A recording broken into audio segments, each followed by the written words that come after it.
It's been heralded as the saviour of international dairy, and there's no doubt Asia is the source of much excitement. Dairy Summit delegates were treated to presentations from both Chinese and Indian dairy representatives, outlining the situation in the world's two biggest markets. The chair of China's Dairy Industry Association, Song Kang-ong, spoke about how the market was revitalised 2 years after the melamine scandal that brought it to its knees. The Chinese government wants to build confidence after the melamine scandal. Now our industry has recovered and improved. Confidence has returned among consumers.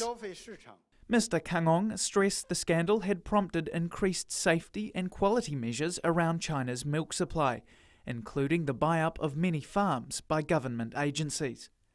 Chinese milk production is increasing by 20% a year, a far greater increase than consumption, but it's still not enough.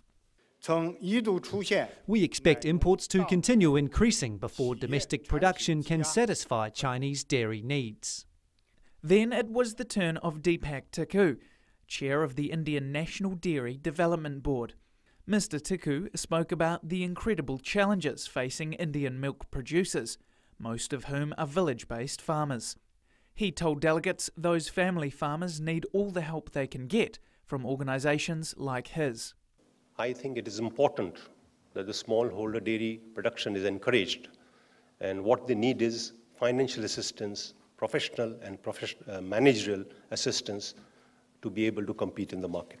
While large exporters such as New Zealand and Australia may see opportunities in countries like India, Mr. Tikku says the incredible rate of growth will prove too much for any level of imports.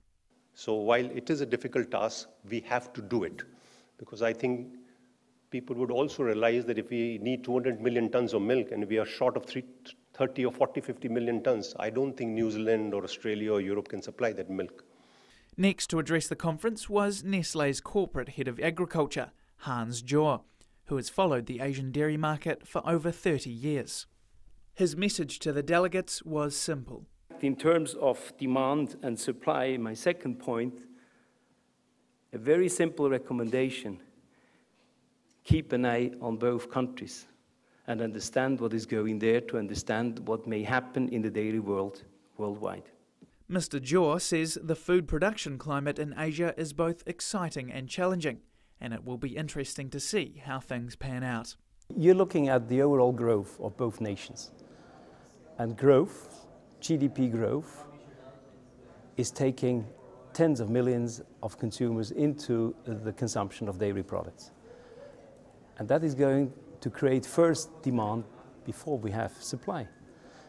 So that's the exciting thing, to find out, how we are going to balance out demand with supply.